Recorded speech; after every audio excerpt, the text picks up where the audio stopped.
Hello. Welcome back to Sigsaw. Sigsaw salutes our hometown, Newcastle, Pennsylvania. Population zero. dwindling very rapidly. Salute.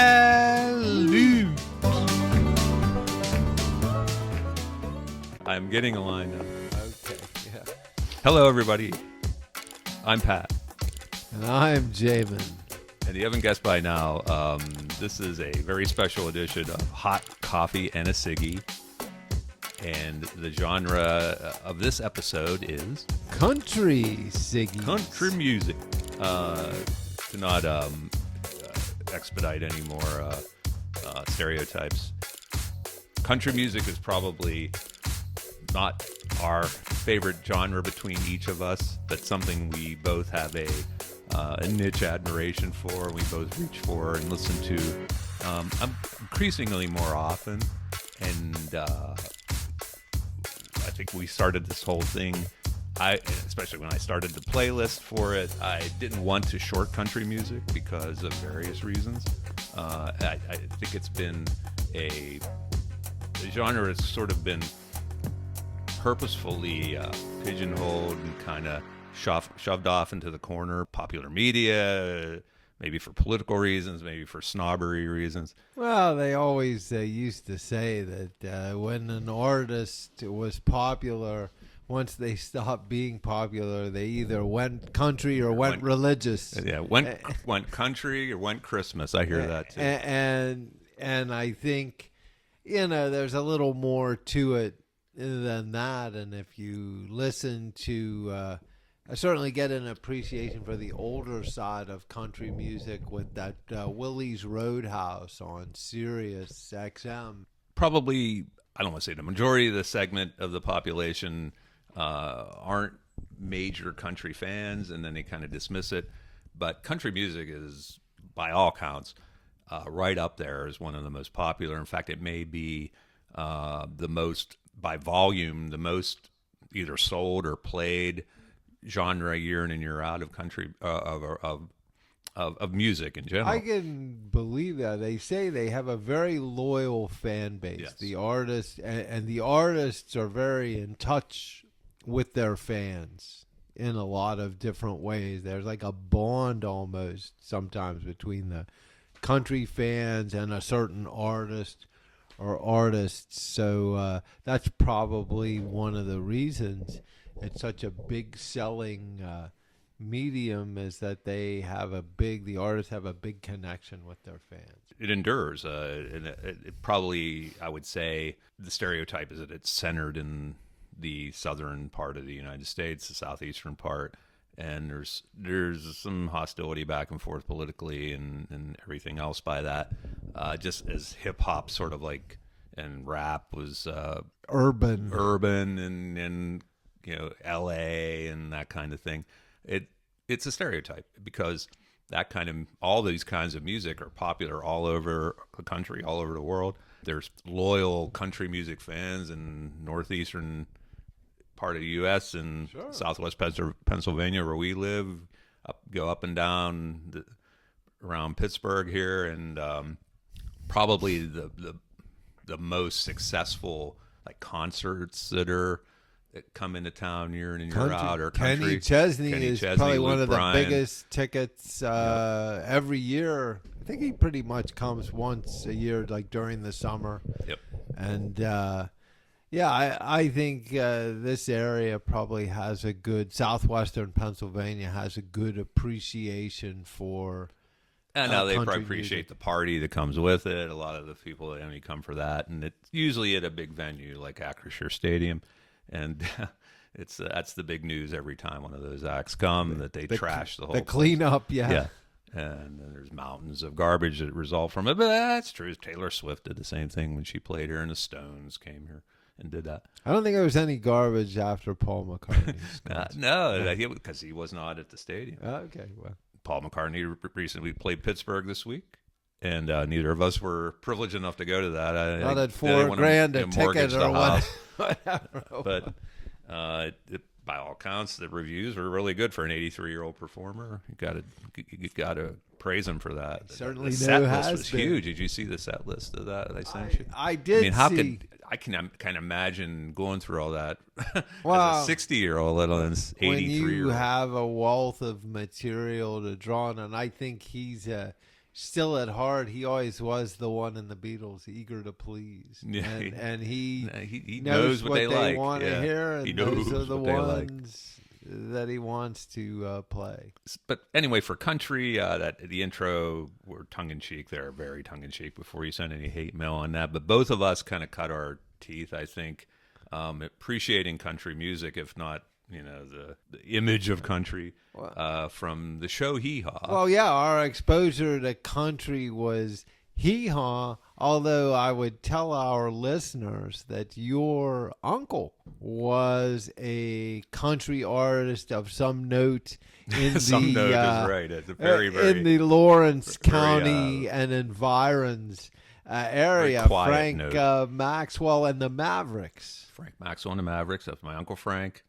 He was a very dedicated country music person for many, many years. I did not know that. We go to his house for Thanksgiving, and one year there was a room in his house, and the door was always closed there. But I asked, what's in that room, Uncle Frank? And he's like, well, take a look. And I opened it up, and the shrine. It was a whole room of his country memorabilia, posters with his name and picture, and he played kind of honky-tonk music, from what I understand. He had stopped playing by the time I came along and was conscious of this is the 70s when I first realized he did that. I guess he had been playing in the late 50s, early 60s before he settled down and had a family.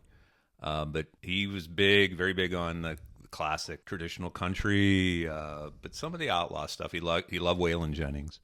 Okay, well that's probably the big artist that I overlap with him on, because I started to get to know Waylon's music in the 70s. Waylon, Willie, Porter Wagner, Hank Williams Sr. Those were all big, and although Waylon and Willie, the funny thing is they tried to do it, I guess what the country music people would have said in those days, they tried to do it legit, like through Nashville.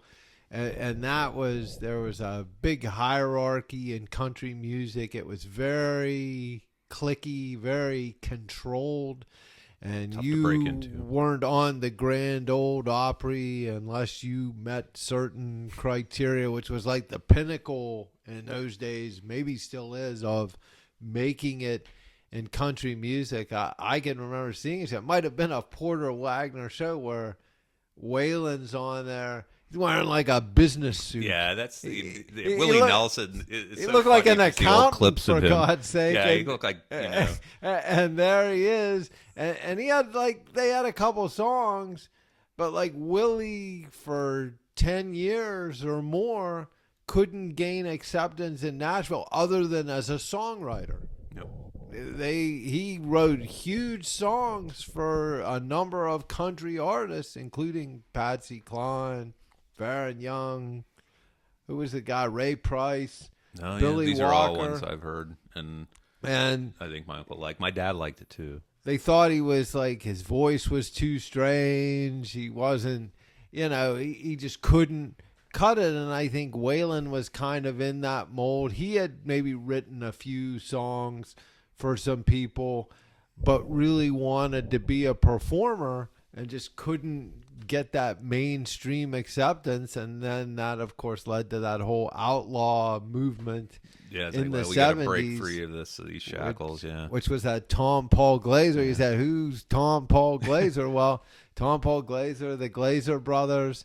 In fact, another trivia thing about the Glaser brothers, I told you we were talking. Tom Paul Glaser is the guy that sort of founded the outlaw movement, and he'd had a country trio with his brothers, Jim and Chuck. And Jim Glaser, part of that, one of his big claims to fame, other than being part of that Glaser brothers, is he wrote that song, Woman, Woman, which was a big hit for Gary Puckett and the Union Gap. and that See, was it's a crossover. and that was Jim Glazer that wrote that. So And that's something that we were almost like this long intro we're having is almost it sounds like it's being apologetic for featuring an episode of country when we're both almost like closet fans of it. It's almost in certain circles embarrassing to admit you're a big country music fan. I don't know if I'm a big fan, but I'm absolutely proud to say that. I like it. Heck, even that guy who used to be on what was the radio, one of the local radio stations here, Froggy. They play, yes. and a guy who was a DJ on another station, if it was DVE or one of Yes, those. it was.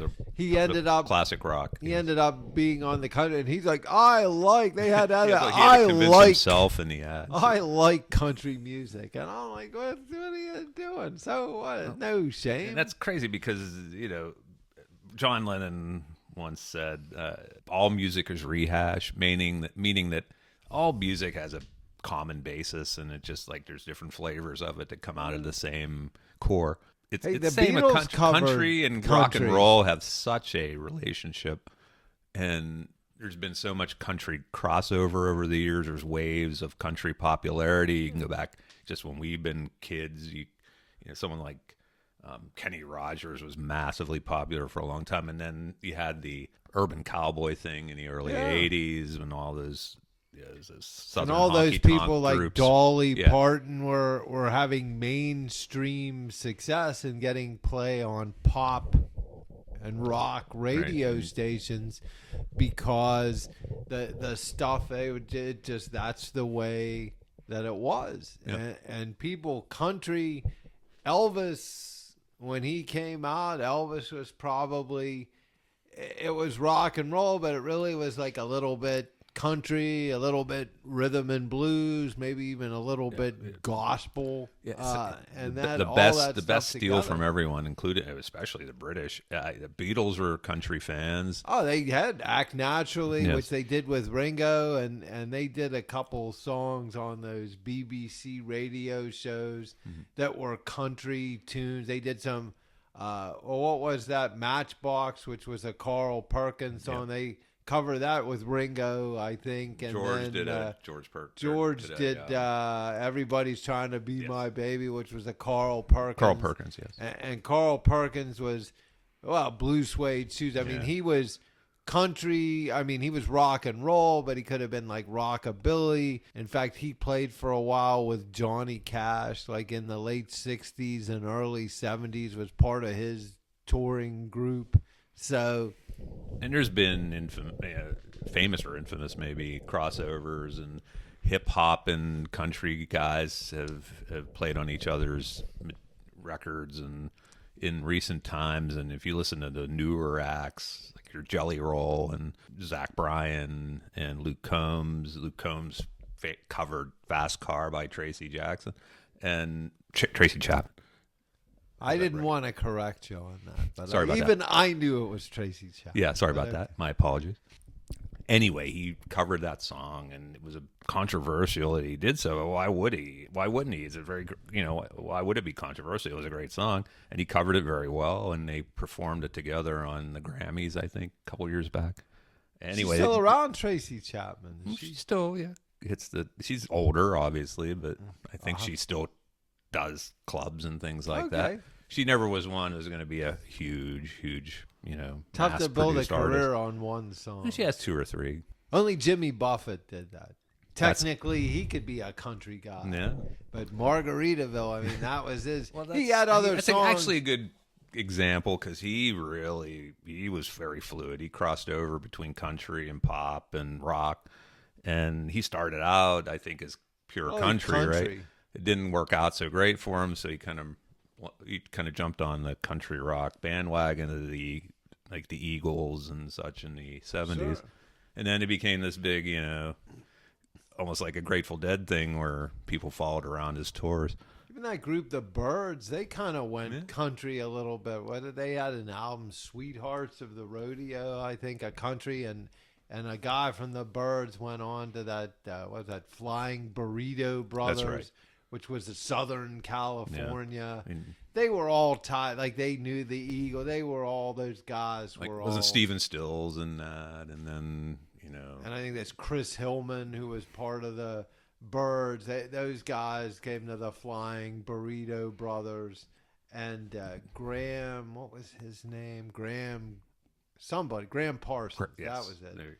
I knew it wasn't. I'm Graham glad you said it, Nash. because I was going to say Graham Parker, and I knew that was wrong before I said it, and I've already screwed up Tracy Chapman. Well, so. that's right. Graham Parker though was say what was his He song? was like Life Gets Better Yet. Was it he that kind of like a new wave guy? Maybe it's probably would explain why I'm on Life gets better yet. unsure footing there. If it was a new wave, I kind of sat that out. But You shattered all right. Best intentions with this show. You know, we already talked far more just what I'd consider the intro than we ever got into signature songs. We thought, you know, it's such a large genre. It's like, you know, you want to say, well, we'll do a country episode. Well, country is huge. I mean, it'd be like, okay, we'll do a Southern rock episode, or you have dozens and dozens of artists Sure. that do that, and it's like you talk about that for days. As far as country, I built is our custom with hot coffee and a Siggy. I built a accompanying playlist on Spotify to kind of guide us along. It's one of those things. It's like if hopefully you folks have tuned into our Halloween special and were blown away by that, or you wanted to blow your head off, one or two, but that ended up being dozens and dozens of songs. I thought we'd have like 10 songs we talk about. more And than I you built this had. playlist, and I was adding to it. You were adding to it. I was adding to it. It's like today I call it up, and it's like, well, probably a few dozen songs on here or something. It's 133.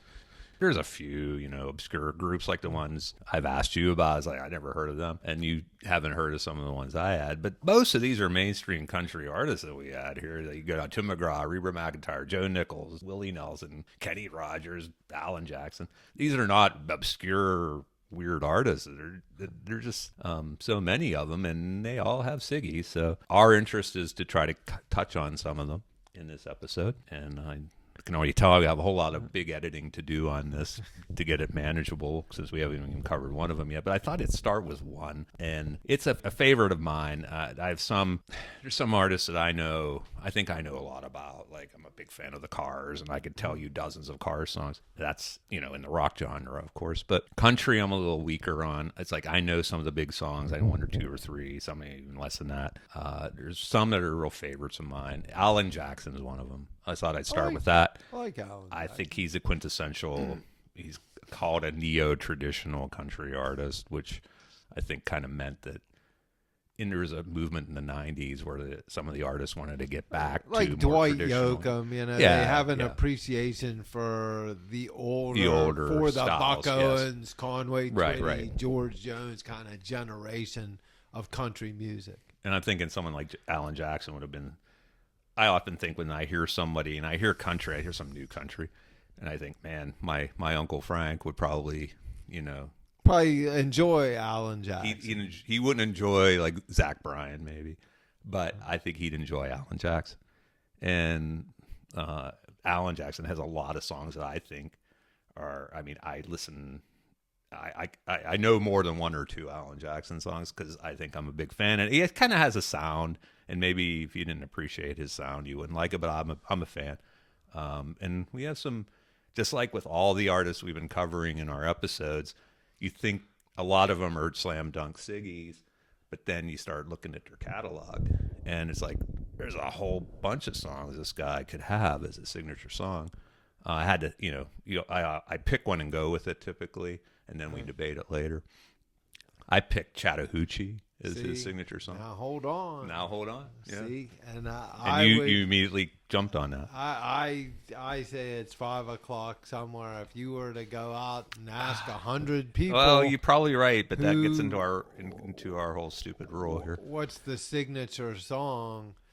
And I'm gonna say they're gonna tell you it's 5 o'clock somewhere. And I know we've talked about That's no the thing. I agree duets. with you, frankly, on that. I think really that's a slam dunk that 5 o'clock somewhere is associated with him and probably comes into people's minds. But that causes an issue with me because of the whole duet exception rule that I Right, put but in there. I would say in that case, Jimmy Buffett, it's almost like a walk on. It's not really a That's duet a good way to put because it. they don't sing equal parts. He cameo. kind of comes on at the end, and then they have a little lame banter there about, yeah, you've been to Margaritaville. That's you why know. I like it. It's Yeah, so you lame. know, It is lame, actually. But It's like, this is the best they could do. it's You've been there, haven't you? Yeah. so I wouldn't call that a duet because I'll bet on the record. I don't have the record, but I'll bet Jimmy Buffett wasn't even credited. Well, He that's probably that's a good point. he just came on in an uncredited walk on. Yeah, he's probably glad to get in there. You know, And- it's good publicity. You know, good publicity for Margaritaville. Yeah, More right, people right. come down, get drunk, You've been to Margaritaville, haven't you? have a Yeah. cheeseburger. Have you been to Margaritaville? No, it's Key West, right? Well, that's one of them. They're all over. I was in one in Miami. I It was gotta pretty say, cool. I don't know. Nothing ever took me there. I've been in Florida plenty of times. I don't even know actually if the chain is still there after he's passed. I assume it is, but I should look that up. That's probably It's a place like for an him. Applebee's that has country music playing. And in it, you know? Applebee's with a bunch of Jimmy Yeah, Buffett. there's memorabilia and crap all. on the like a Rock and walls Roll or Hall of whatever. Fame, not Rock and Roll Hall of Fame. What was the bar?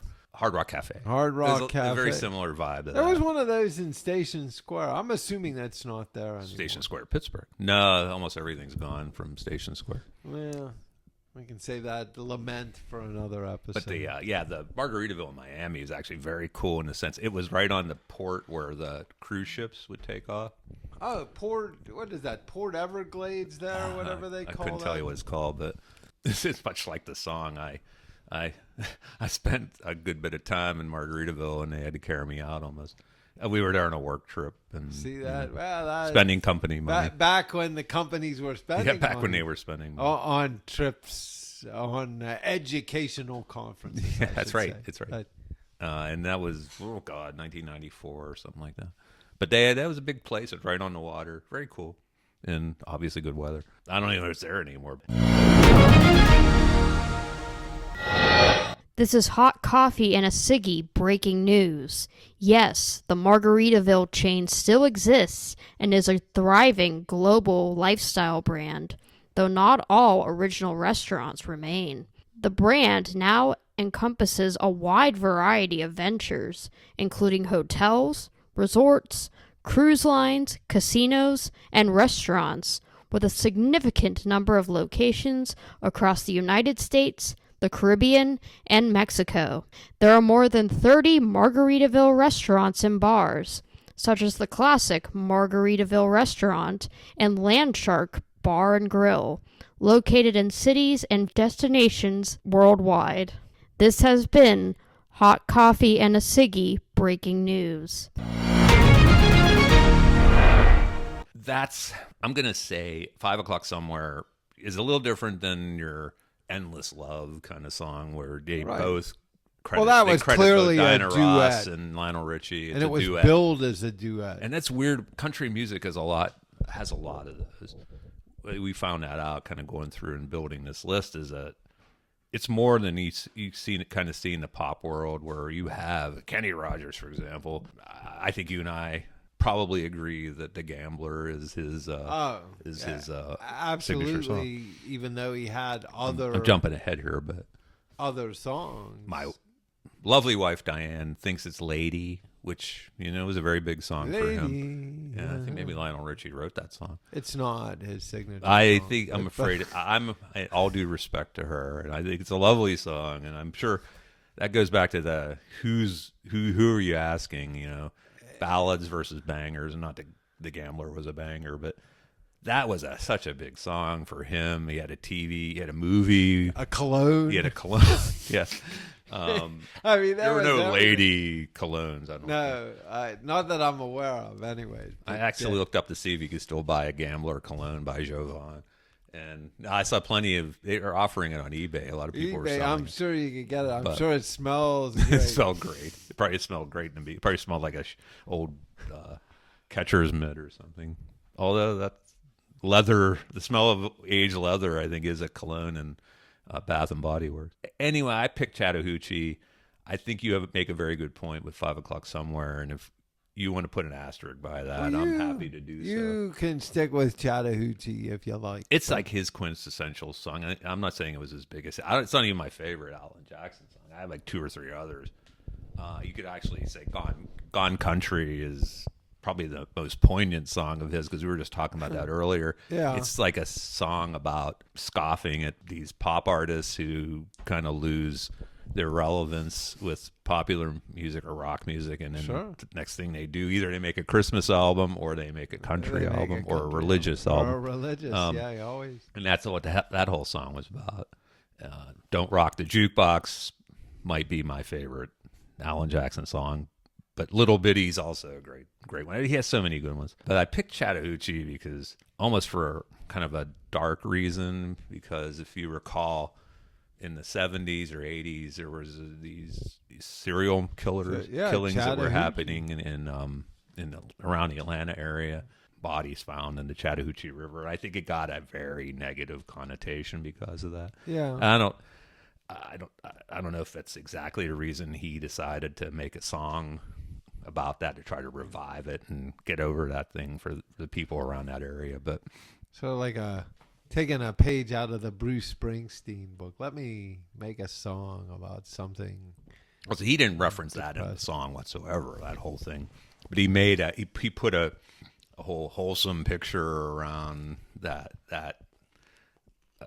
kind of tried to cancel out the negativity. And I'm sure people who live along that river valley probably appreciated that. But he's just an example where that's a guy with all country artists is like, you think about, they get pigeonholed and like, well, they all have 1 or 2 songs, and they're nothing like a Michael Jackson or a Beyonce or something like that. But you look at their catalog and they've sold millions and millions and millions of records. Some they massively blow some of the big pop artists out of the water because they have such a loyal following, and those people buy records. Now, today, no one's really buying records at all, but they're probably measuring it by sounds and streaming and things like that. A lot of streaming, or people even back to buying vinyl again. Yeah, and that's got to be a real niche. I mean, when buying vinyl was king, another great country artist that came to mind, it was a favorite of my dad's generation, especially my dad,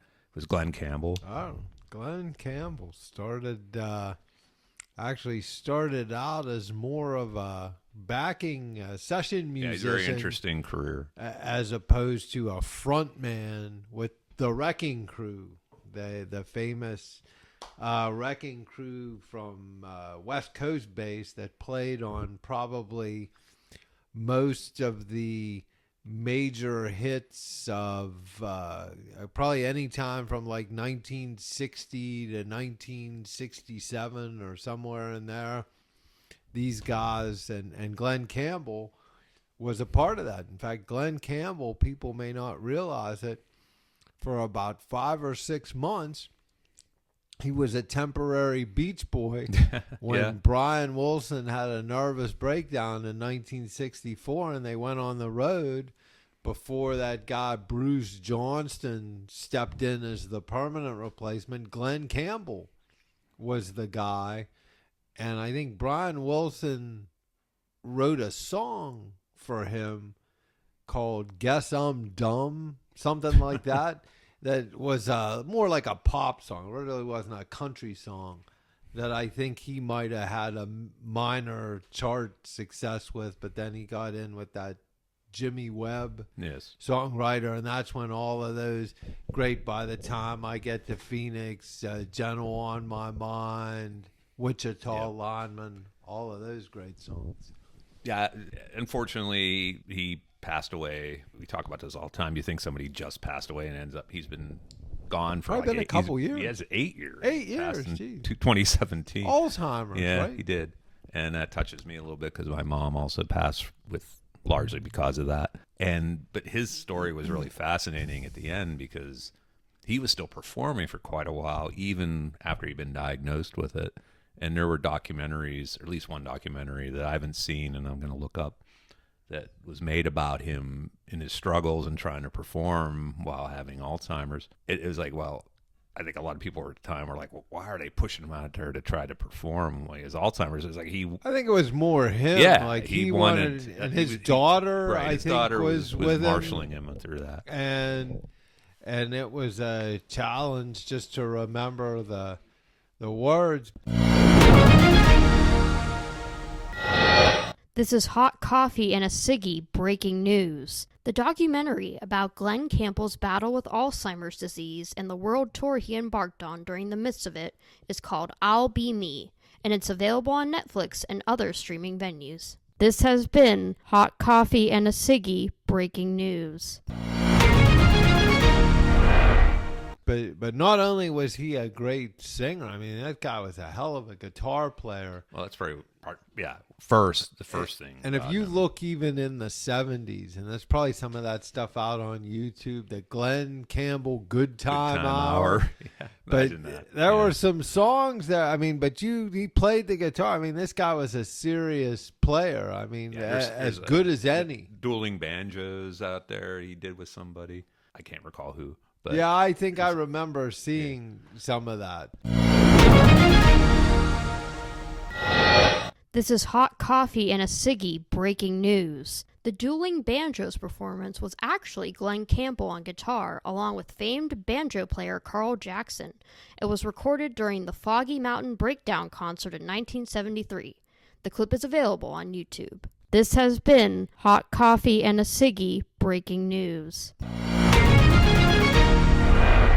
But he was the guy. He could kind of, his songs, even like Rhinestone Cowboy, I mean, they got play on pop stations. It crossed over. Southern Nights. Southern Nights. What was that? Country Boy, you got your feet in L.A., but your mind's in Tennessee. Yeah, that's kind of stuff. I love Wichita Lineman. That's a great song.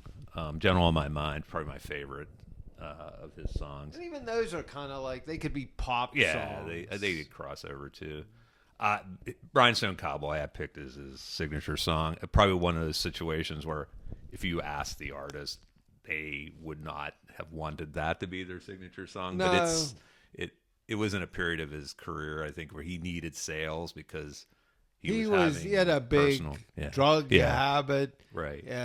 Drugs, maybe even alcohol and cocaine were his big thing. I mean, he was linked up with Tanya Tucker, who was also a big country artist, and I think much younger than him. Delta Dawn. Yeah, that's certainly her signature song. That's a slam dunk. Well, we can go through a bunch of artists and do their slam dunk Siggies later, but Glenn Campbell, I think, not his best song, Rhinestone Cowboy, but it was a huge song. Even we were kids. It was a 75, something like that, 76. Yeah, that's probably... Even I remember that song being so like this major unless you thing. go back to like General on My Mind or Wichita Lineman. By the time I get to Phoenix. And some people might say one of those would be the signature song, but Rhinestone Cowboy kind of encompasses everything that is Glenn Campbell. Well, it became kind of country, that way. Good or bad for him. Kind of pop, that way. Kind of whatever. He was sort of like in the throes of that whole good time boy thing because he was probably out of it half the time. Half the time he was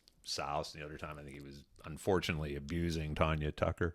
And that was all in the gossips and those National Enquirer. Yeah, you things. Can't prove that, Rusty. Yeah. I mean, you don't really. Well, unfortunately, I think the Rhinestone Cowboy thing and plus all that tabloid stuff kind of brought down his rep. But he was an amazing musician, like you said, amazing. I think he kind string of player. burnished his reputation in later years. He revived his reputation. He got clean, right. and he got clean, and then he relapsed again. I think he got busted wrecking his car because he was drunk in the 2000s. And then, and probably based on all that chemicals, it probably didn't help it didn't help his dementia situation. Right. He lived a hard existence there. But I remember Rhinestone Cowboy was like it was like the sensation of the time. It was like kind of like Taylor Swift. He was briefly like that. Like even just the Tonight Show, which was the harbinger of all culture back then. Right. Well, Johnny Carson came out in a rhinestone outfit on a horse and sang that song. Yeah, and see. My parents let me stay up to watch that or whatever. But yeah, Glenn Campbell, I'd have to say he had many opportunities. He has many candidates, but I think Rhinestone Cowboys probably. You and I probably agree. Yeah, on I'm that. not gonna get into an argument with you on that one Yeah. because I think that's probably became, for better or worse, the essence of Glenn Campbell. That's Now, I just took a sip of our coffee of the day. oh yeah, you almost We are hot coffee and a Siggy after all.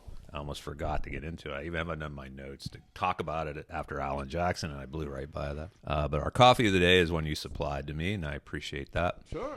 It is another Dunkin' Donuts Dark roast. flavored dark roast, and it's called Candied Almond. almond. Good for the holiday season. Yeah, and of course, it's early November, so we're in the holidays already. Well, everybody's got their Christmas decorations up. Yeah, well, not everybody, but some people already do. I've seen some colored lights up on houses. A couple people had like these reindeer displays in their front yard, so folks are already getting to it. My wife helpfully came over and gave us a blast of cold foam that she bought. It's a coffee made Nestle brown butter Yeah, it's pretty chocolate good. It batter kind of thing that I added a don't little remember the exact something name of, but it adds a to little the bit of coffee. chocolatey cream to the flavor of I'd say it's an almond dark roast kind of thing. didn't hurt the coffee. And I think it's very good. I've tried it before with other regular coffee blends, and adding it to the flavored one, I think adds a little bit to it. Yeah.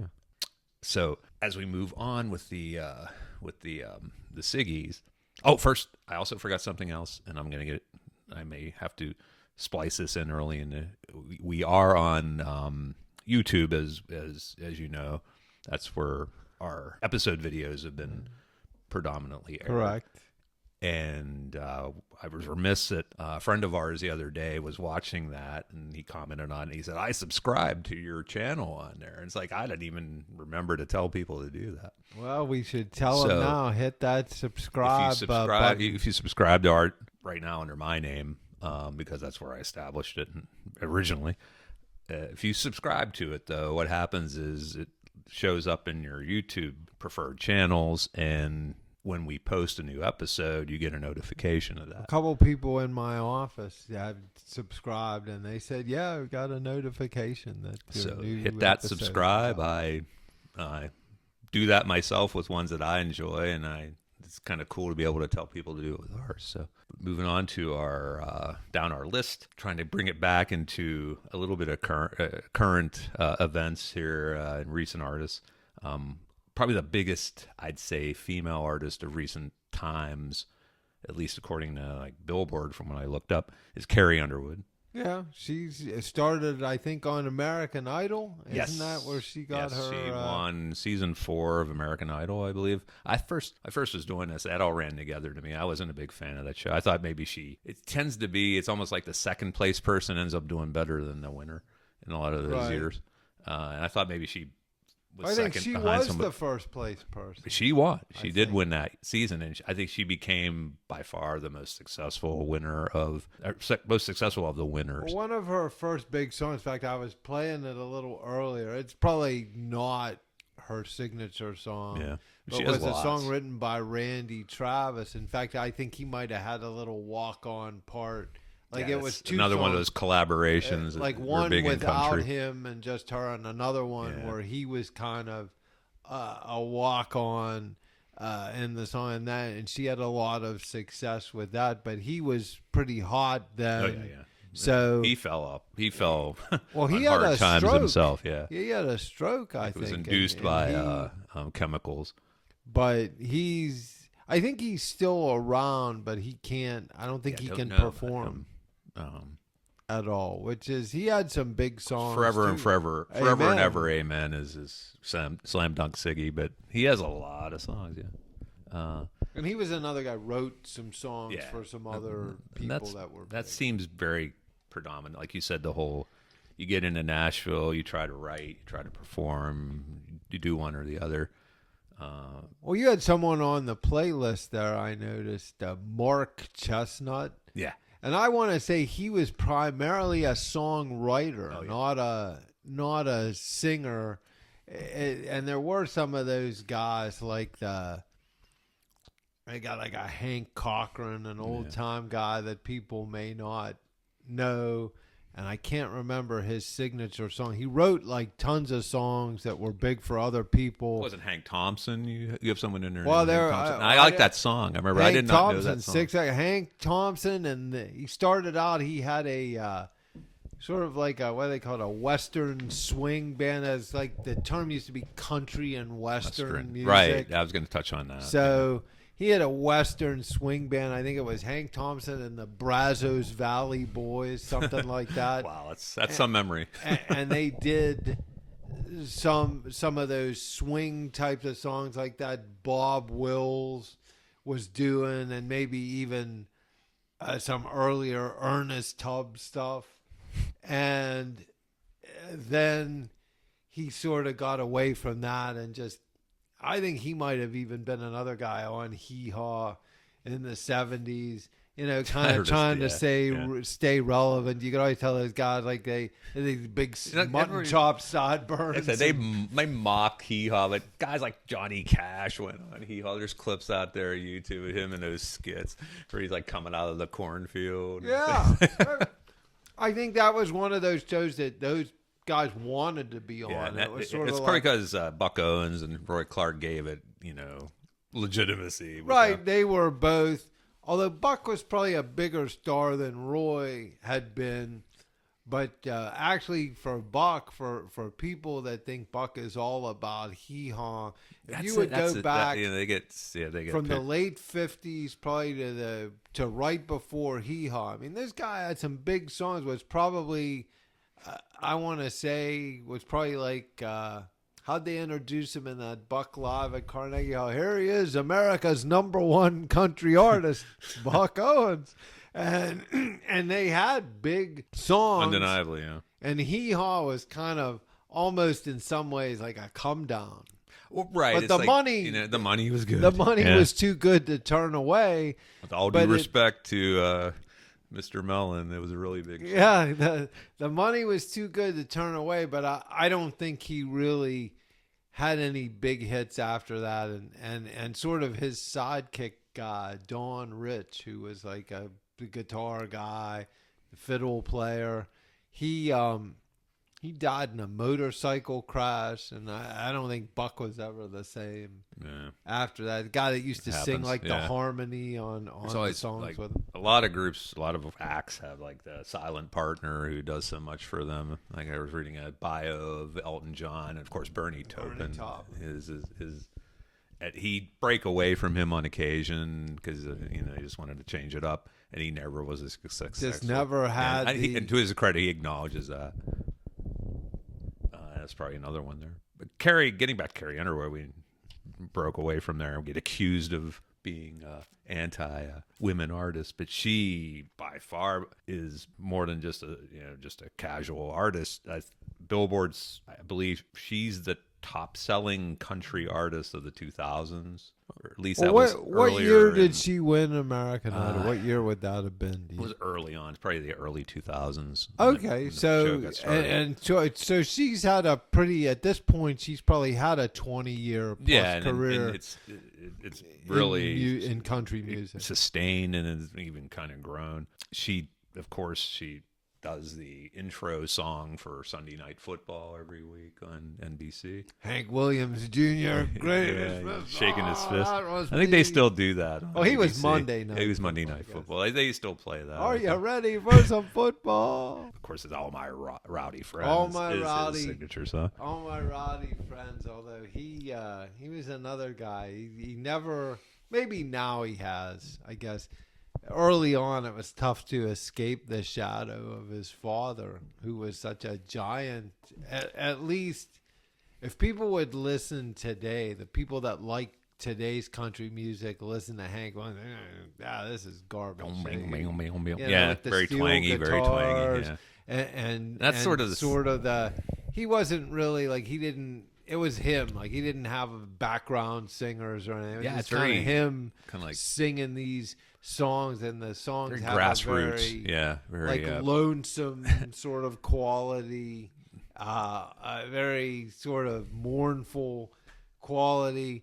And initially, that was Hank Williams Jr.'s mother. She trotted him out there, and for a while, like in the 60s, he was basically just going on doing his father because he sounded like him. Yeah.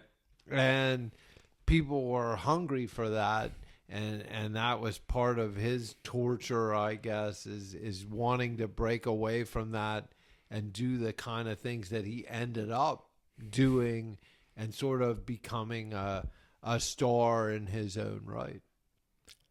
As far as Carrie Underwood, I'm not a huge fan, but many people are. She has umpteen big songs. The biggest, even what I'm familiar with, is Before He Cheats was a huge song for her. It's not the one I prefer of hers. I think Jesus Take the Wheel is a very inspiring song. And maybe probably in certain circles, that would be a slam dunk signature song for some people. I think Before He Cheats was was her biggest single, and it has a theme that permeates as well. It's a big theme in country music. One of her early songs was All American Girl, which they try to position her as that, the blonde American sweetheart kind of thing, and that was a huge just song. pleasant looking, so absolutely nothing wrong with her. She's still going strong, and I'm gonna keep it as Before He Cheats. I don't think you're a big I would tell you, aficionado of her work. See, I thought you're gonna argue with me. I would have gone back to that other song, which kind of kicked off her career in country music. I think that was her first really big song, but I will have to defer to. And if, as you know, we have email. We do hot coffee and AND, a Siggy with an S at gmail.com. And we welcome commentary and suggestions and rebuttals, even if they're clean or even if they're not. And if you don't think that song is Carrie Underwood's signature song, we're happy to hear about it. This is Hot Coffee and a Siggy breaking news. We have been advised, as an act of mercy on our long-suffering listeners, to truncate this episode of Country Siggies at approximately the midway point to give our listeners some well-deserved relief. Rest assured that the Country Siggies episode Part 2 will still be aired at a time and place in the very near future. What will Part 2 hold as far as content? Inquiring minds want to know. Actually, they want to know if there are any better podcasts to listen to. For the lazier minds, please tune in to Part 2 coming in the near future. Thank you for your interest, or at least your tolerance, of Hot Coffee and a Siggy. This has been Hot Coffee and a Siggy breaking news.